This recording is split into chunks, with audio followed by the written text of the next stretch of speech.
ಜೀವನವು ಒಂದು ಸುಂದರವಾದ ಭವ್ಯವಾದ ವಿಷಯವಾಗಿದೆ, ಜಲ್ಲಿ ಮೀನುಗಳಿಗೂ ಸಹ. ನೀವು ಕೆಳಗೆ ನೋಡುತ್ತಿದ್ದರೆ ನೀವು ಎಂದಿಗೂ ಮಳೆ ಬಿಲ್ಲನ್ನು ಕಾಣುವುದಿಲ್ಲ. ನಾನು ಯಾವಾಗಲೂ ಮಳೆಯಲ್ಲಿ ನಡೆಯಲು ಇಷ್ಟಪಡುತ್ತೇನೆ, ಆದ್ದರಿಂದ ನಾನು ಅಳುವುದನ್ನು ಯಾರೂ ನೋಡುವುದಿಲ್ಲ. ಈ ದುಷ್ಟ ಜಗತ್ತಿನಲ್ಲಿ ಯಾವುದೂ ಶಾಶ್ವತವಲ್ಲ, ನಮ್ಮ ತೊಂದರೆಗಳೂ ಸಹ. ಮನುಷ್ಯನ ನಿಜವಾದ ಗುಣವು ಅವನು ಕುಡಿದಾಗ ಹೊರಬರುತ್ತದೆ.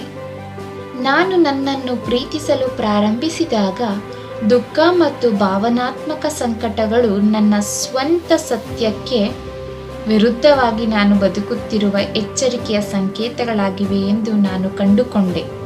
ಇಂದು ಇದು ಪ್ರಾಮಾಣಿಕತೆ ಎಂದು ನನಗೆ ತಿಳಿದಿದೆ.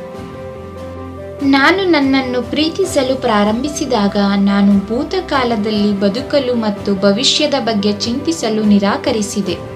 ಈಗ ನಾನು ಕ್ಷಣ ಮಾತ್ರ ವಾಸಿಸುತ್ತಿದ್ದೇನೆ, ಅಲ್ಲಿ ಎಲ್ಲವೂ ನಡೆಯುತ್ತಿದೆ. ಇಂದು ನಾನು ಪ್ರತಿದಿನ ದಿನದಿಂದ ದಿನಕ್ಕೆ ವಾಸಿಸುತ್ತಿದ್ದೇನೆ ಮತ್ತು ನಾನು ಅದನ್ನು ಪೂರ್ಣಗೊಳಿಸುವಿಕೆ ಎಂದು ಕರೆಯುತ್ತೇನೆ.